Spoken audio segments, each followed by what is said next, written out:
Dude, we are going to energise the country. Stop Brexit. No more Mr. Nice Guy. Seamus, I'm not sure this is a great idea, is it? Order! Hello and welcome to the Debated podcast. As always, I'm your host, Will. And in this episode, I'm delighted to be joined by Tom Blenkinsop, who is the former Labour Member of Parliament for Middlesbrough South. Welcome to the podcast, Tom. Hi, you will. So to begin with, I'd first of all like to ask, what was your reaction to the exit poll? Well, in many ways, having gone up for the week prior to the exit poll, it was not a surprise, I'll be honest.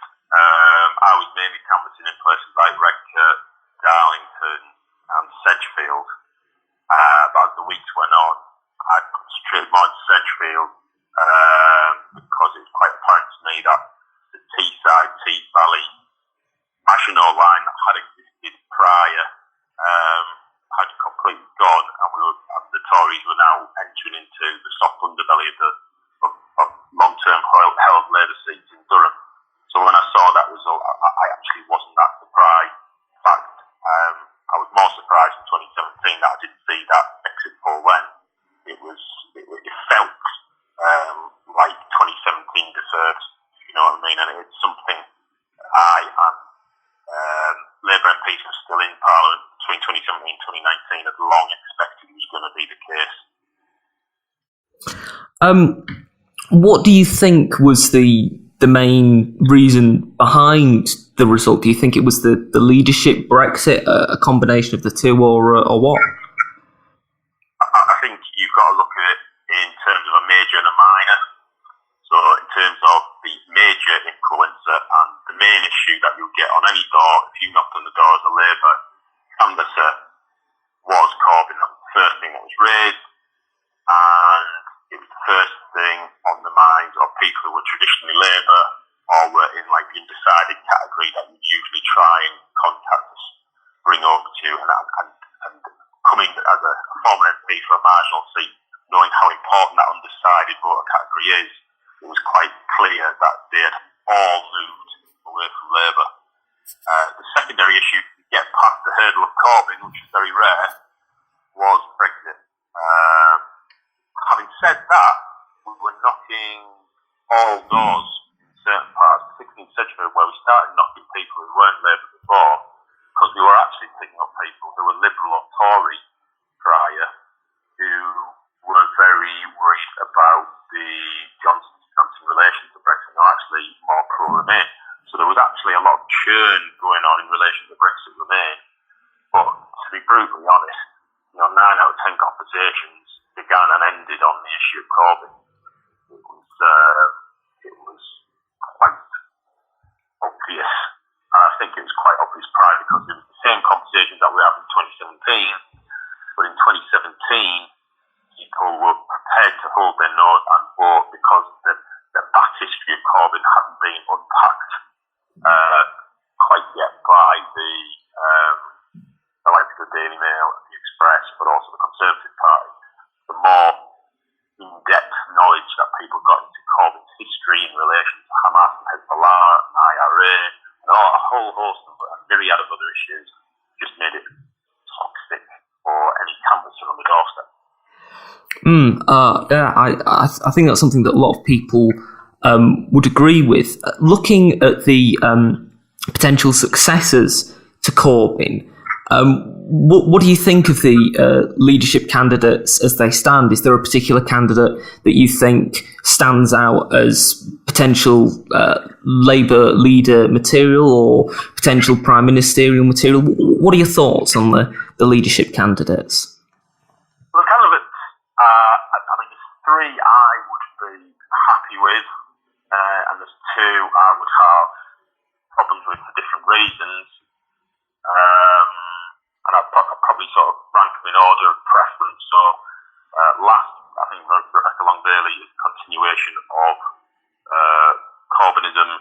It's a continuation of the last 5 years. And if you take that to the electorate, you are undoubtedly going to get the same result result all over again, if not worse. So I think most people understand that premise. You then have Emily Thornberry, who is able but has, a bounce back and forth to commitments to certain issues, was very much involved in relation to Corbyn period. So therefore, I would probably say, to a lesser extent, than Rebecca Long-Bailey, but probably carries too much baggage. You then have Lisa Nandy, who I think is very able, very competent, but in terms of politics, is probably more soft left to me, has a different opinion as to Brexit Remain issue during the general election, where I think the real issue wasn't whether we were Brexit or Remain, although I'm pro-Remain, it's the fact that we were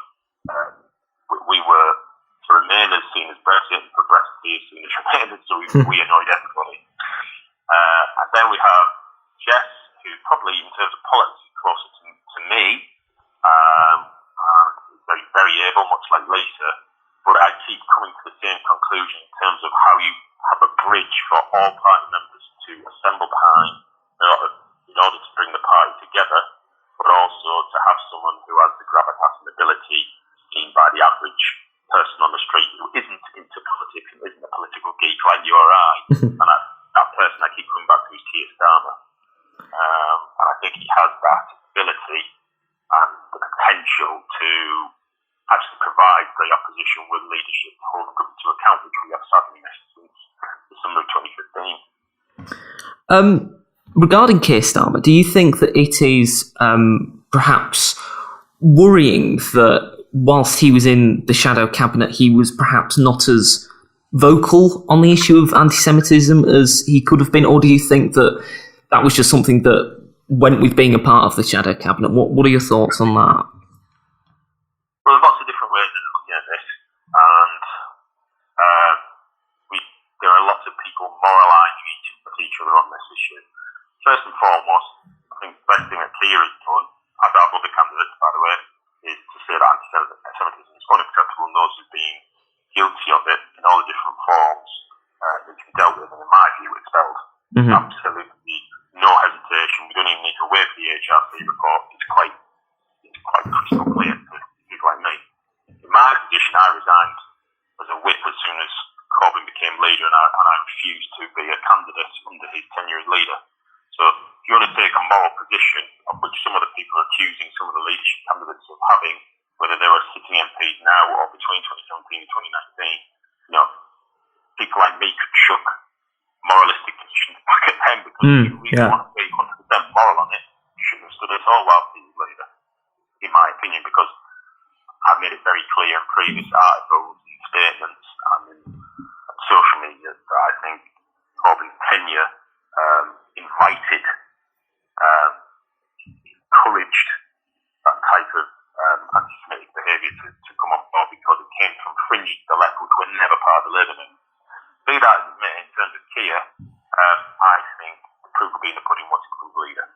Because whilst Corbyn was leader with his entourage around him, it was almost impossible for anybody within the shadow cabinet to form a policy because as soon as it went through Lotto, it was blocked. And coming towards the end, and then Keir and others will have known that, in the last 6 months, especially when Corbyn was pressing for a general election he was certain to lose, that it was about biding your time to make sure that he lost, was removed, that they could then seize their opportunity in much the same way, although not exactly the same way, mirroring Timothy in 83, taking over from Michael Foot. Sometimes you have to bide your time before you can remedy the situation. Not everyone can be a brave, heroic politician charging on a white steed, resigning left, right and centre. It depends on your own personal position and what you're prepared to put up with. I was different to others. I wouldn't necessarily criticise where they came from. So I think the proof actually for Keir in terms of anti-Semitism will be how he deals with it if he wins. And I'm fairly confident and confident that he'll be very robust at the issue. And I think the country, media, and certainly wings of the sensible part of the Labour Party will be wanting him to do so as well. And you mentioned Corbyn's entourage there, and a lot of people who've been associated with Jeremy Corbyn, like Aaron Bastani, Ash Sarkar, Rachel Cousins, better known as Rachel Swindon, have perhaps not been as helpful to the Labour Party as they might think they are. What sort of role do you think that they will have in the future? Do you think that they will in any way still be associated with the leadership of the Labour Party, or do you think that they're going to fade in significance? They should have no role at all. I mean, a lot of these people are basically grifters and carpetbaggers who've used the Corbyn period to elevate themselves to some self-appointed position which they've neither been elected to nor warrant any academic credentials for being at. It's a new phenomenon where you have people in social media criticising the mainstream media, but utterly desperate to appear upon it, and coming out with, quite frankly, contradictory gibberish, changing the goalposts often at whim, depending on what phone call they've had from James Milne or Carrie Murphy. So, for me, they're the numbers, and rightly so. We want to get serious. We want proper people who people will respect.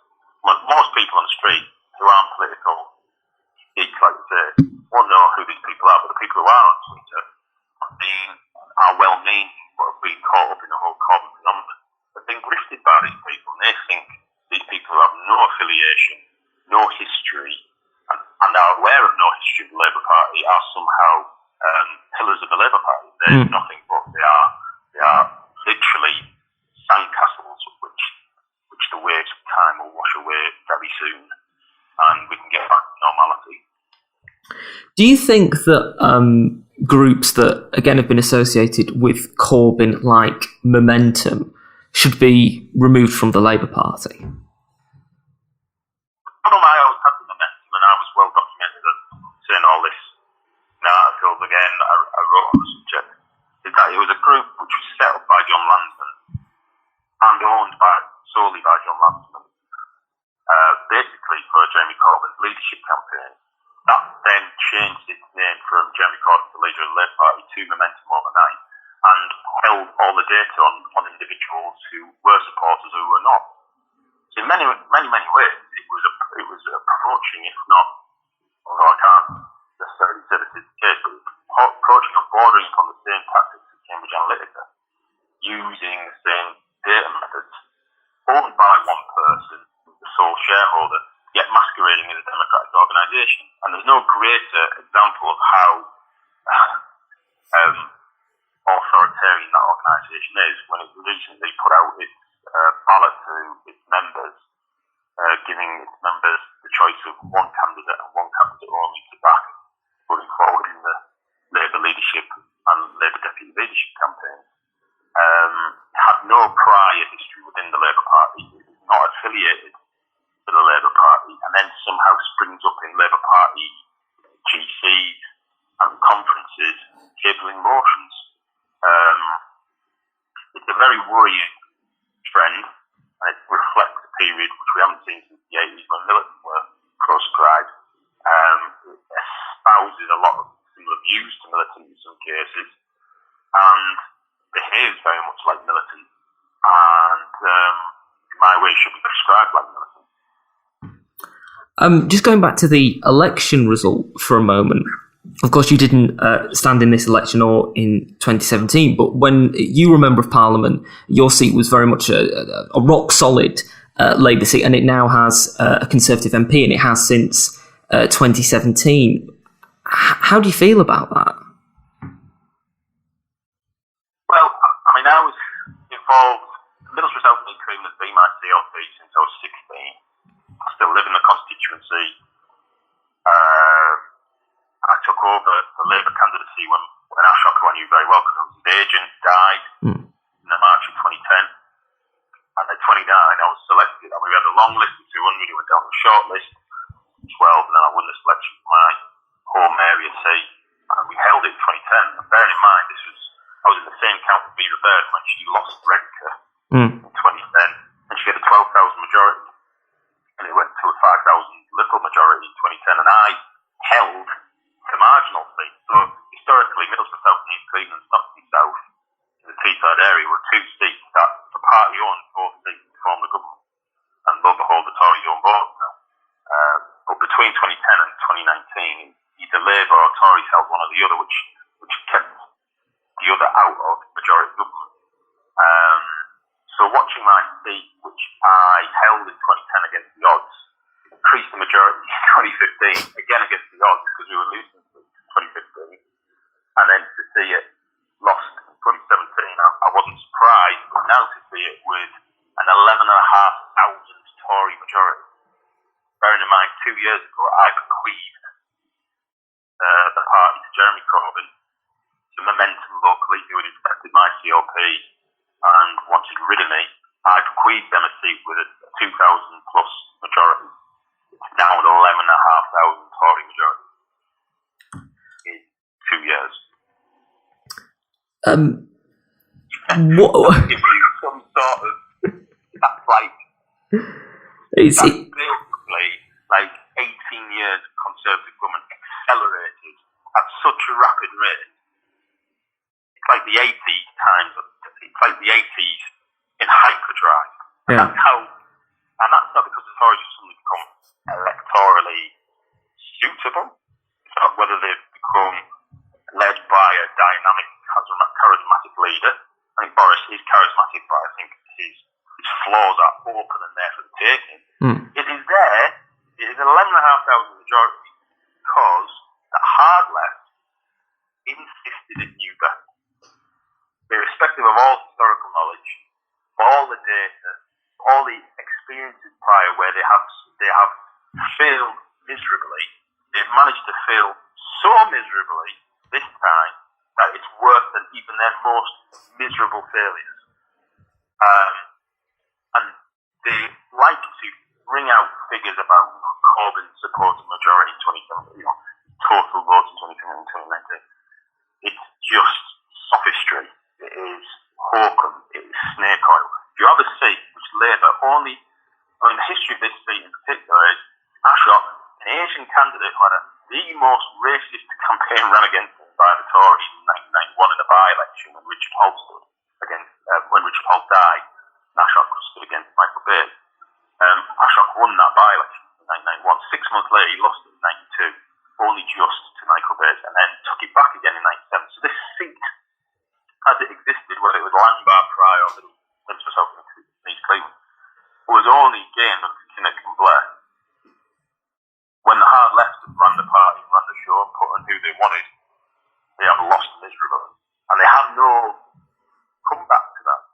And what it exposed as well is that those seats, like mine and Stockton South, which were like the Maginot Line, the red wall, the marginal red wall for Labour, which held back the Tories, if we fell, it could surge through the north. If we went, as did happen in 2017, and I weren't there to defend in 2019, the culture of campaigning and seats in the red wall just wasn't adequate. And the Tories could run riot with it, solely on the national message, because there's no machinery at a local level, and Momentum pretending that their attempts at campaigning was just ridiculous. They have no idea what they're doing. And that institutional memory loss within the Labour Party of basically agents and candidates and councillors who knew how to run an operation, how to beat Tories, who were driven out of the party or told not to turn up anymore, or F off and join the Tories. Well, that's exactly what Momentum got. They basically told not just people who had won seats for Labour and campaigns, but they basically told the general public to F off and join the Tories. And guess what they did in their millions? Looking at the current election result, what do you think of some of the members of Parliament who have been elected for the Labour Party, who are very much in the sort of the Corbyn camp? People like Sam Tarry, Zara Sultana. What do you think of them as members of Parliament, just on what you've seen so far? I mean, it's very early days, and people have probably only just made the speech. Zara made hers, and I made a comment about her in the speech. I think if I was a Corbyn MP who wasn't in London, Bristol, or a major city in a conurbation, I'd be worried because looking at their seats, they lost majorities quite heavily. They were walking into seats in Coventry, which had several thousand in terms of majority, which now only has 400, I think there are some towns. If she persists with the same message, she won't be there very long.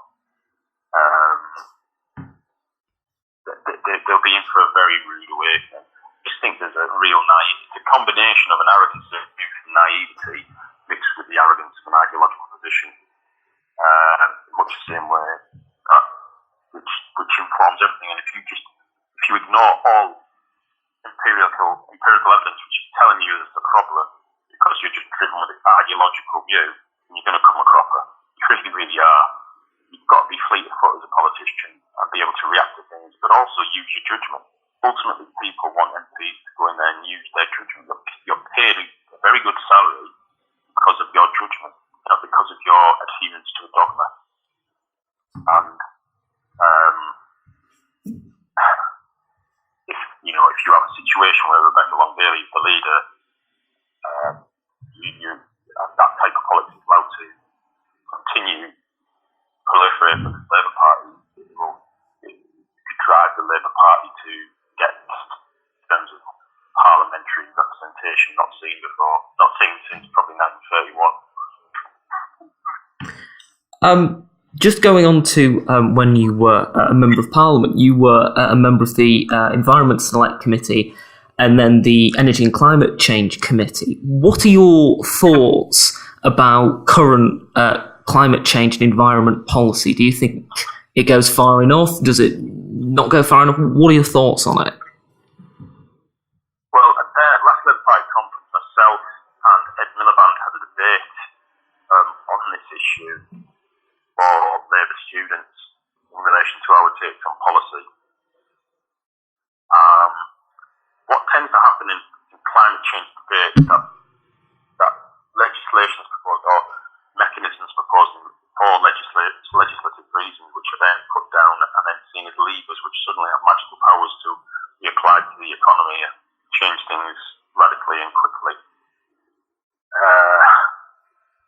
There are all sorts of unforeseen consequences in terms of trying to get to zero net carbon by 2030 or 2040, especially in terms of manufacturing, especially in terms of how you keep a northern European country warm. All sorts of ramifications, and the pursuit technologically of everything going down the electric route in terms of the need to have generation of electricity and how it's distributed. Again, it's highly expensive, but also fairly carbon intensive in and of itself in terms of how much infrastructure you'd have to construct to take, the transport network from what is essentially fossil fuel to electric. You'd have to assess how you're generating that capacity of electricity when we're moving away from large-scale power plants. I don't think anyone really has done the technical work that it requires. They come out with the numbers and the legislation, but they're not looking at the background technical work which is required, nor the budgetary capacity, nor the timeline or time frame in terms of how you're going to lay that out. And even if you did that, you then still have to work out how you're going to get the skills to deliver that in a situation where we're also leaving the European Union and the amount of skilled labour within the UK economy is going to reduce rapidly. Or the flexibility of it is going to be curtailed quite significantly.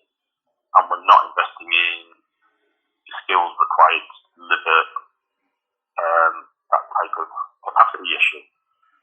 So I just think there's a lot of amateurism. There's no real profound hard work that, say, went into the creation of the national grid or other such programs, and there isn't the experience. Furthermore, I also think, given the nature of the civil service, where you have a constant turnover of staff within departments, coming from mainly non-scientific degrees from Oxbridge, isn't necessarily the background of a body of people that you want to draw on if you're suddenly going to go into this very technocratic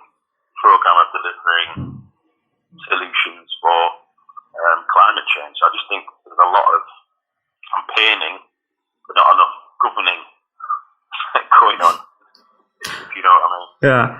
Regarding the civil service, what do you think of Dominic Cummings' blog post that he wrote a couple of weeks back, in which he said that he wanted people joining the team within 10 Downing Street to be misfits and weirdos and not to necessarily come from an Oxbridge background? Do you think that he might be able to change the way that government works and to shake up the civil service, or do you think that what he's just saying is just hollow words?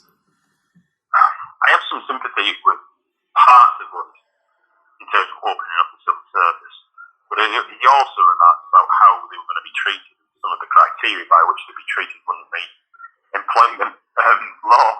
Yeah. I just, there's ways of doing things.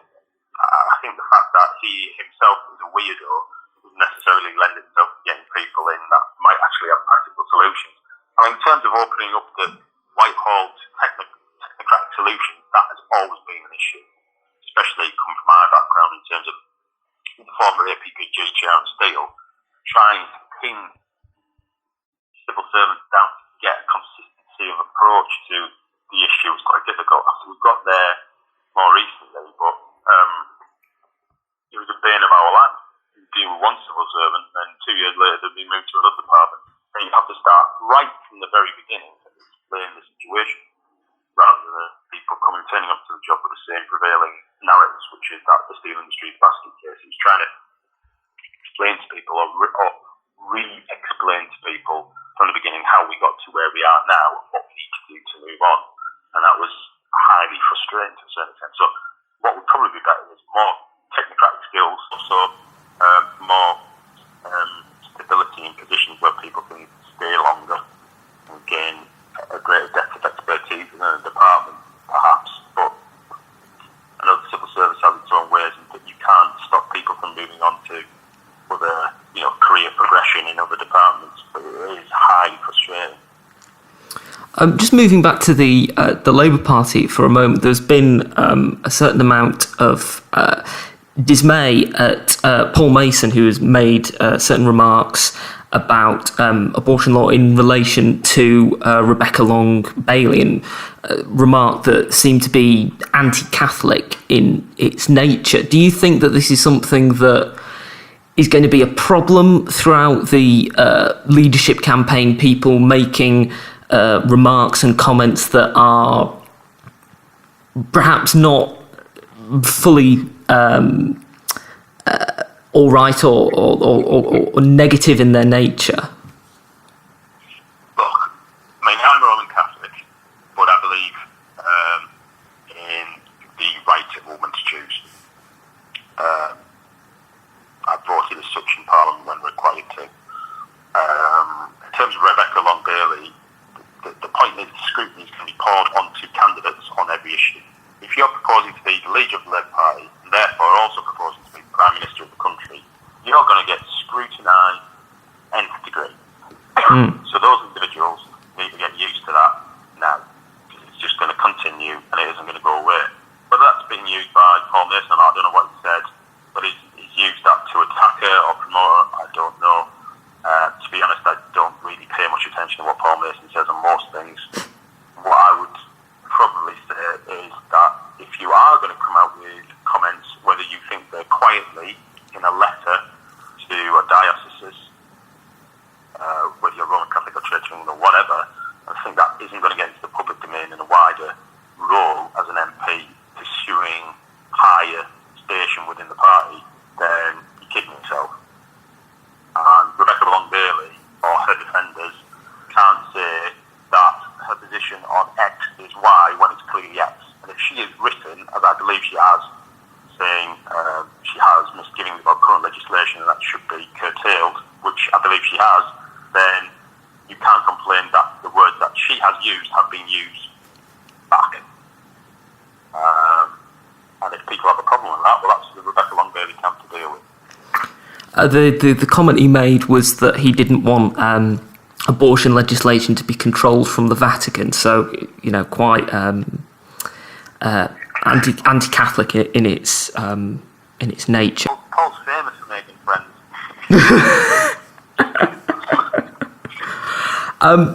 Moving just again briefly back to anti-Semitism, I wondered what sort of anti-Semitism have you personally witnessed in the Labour Party? Well, fortunately, when the last Labour Party meeting I officially attended at local levels in 2016, when going slightly off topic, since when I was an MP, I was addressing a GC in relation to an individual member who had threatened to assault me, and members there defended that member over me. So I said, well, see you later. You won't see me anymore. I wasn't prepared to sit in a room with people who were quite happy to see me assaulted. So that's the culture that was allowed to prevail under the leadership. So it is absolutely no surprise that all sorts of nastiness suddenly started getting embroiled in meetings at local Labour Party meetings as well as national or regional Labour Party meetings. Most of the anti-Semitism that I had seen was online, including one a bit by one of my own members who I shocked to the party again back in 2016. He was actually covered in the Sunday Times. He had a picture of the Statue of Liberty with a sort of alien creature on its face with a Star of David on it, and he thought this was acceptable. I didn't, and I said this is anti-Semitism, and I would appreciate the party to investigate him because I think this is anti-Semitic, and they duly did, and he resigned before he was kicked out. So I've seen it at the CLP level, but it's mainly online, and some of it is beyond the pale.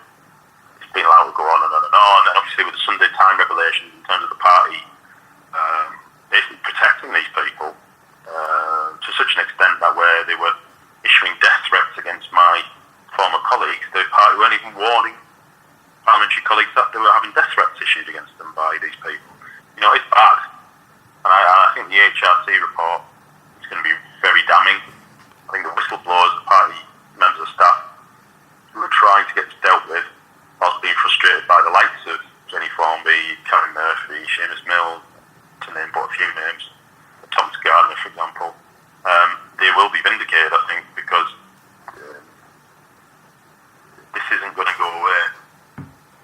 And the Jewish community are rightly appalled. And as a party, we've completely let them down. And it was, you know, it took a lot of courage for people to come forward and do the right thing, but there was no other way. As a Labour member, if you're anti-racist, which I am, there is no other way but to call it out. There is no other way but to say this is happening and these people need to be dealt with.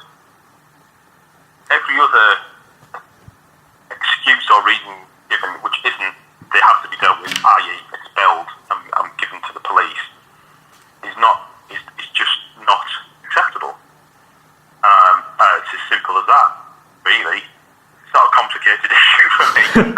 And I think a lot of people are going to reap what they've sown in terms of either promoting this, allowing it, or facilitating it. And I look at the prime culprits, and I look at the entryism of the hard left as of 2015. People who were formerly in SWP, Left Unity, Respect, and other hard left organisations which have a history of this, entering our ranks and file and being allowed to. And all of them, pretty much some man and woman, voting for Jeremy Corbyn. And that will be his legacy in terms of party history. So I think when the HRC report comes out this year, I think it will be brutal, damning, necessary, but also highly useful for getting rid of some of the toxic elements which have been allowed to enter our party. We're coming to the end of the podcast. It's been great to have you on, Tom. Thank you for being on. I'd just like to ask you one final question. It's a new year, it's a new decade. What New Year resolutions have you got or have? New Year resolutions? Well, to stop having the occasional cigarette when I have too much to drink. That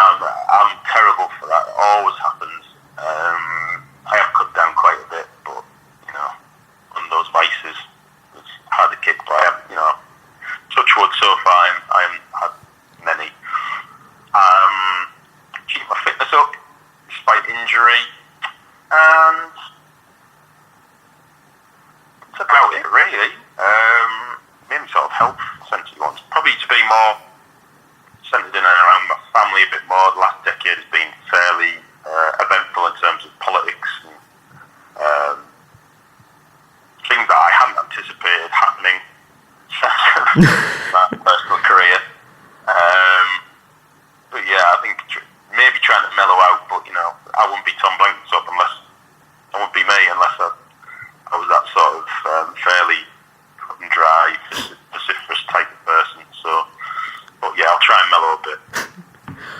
Well, I think that is a New Year's resolution that a lot of people will perhaps be adhering to in the next few months. Yeah, well, we'll see. I mean, it'll be hard, but I'll try. Well, thank you for coming on the podcast, Tom. It's been great speaking to you. Cheers, Will. Thank you very much. Thank you for listening to the podcast. Don't forget that you can subscribe on iTunes, Spotify, Podbean, or YouTube. You can follow us at Debated Podcast on Twitter, like us, Debated Podcast on Facebook. And if you want to email us, either about appearing or making a comment or reaction to the episode you've heard or any other episodes, then email us thedebatedpodcast@gmail.com. Thank you for listening. I hope you listen to the next one.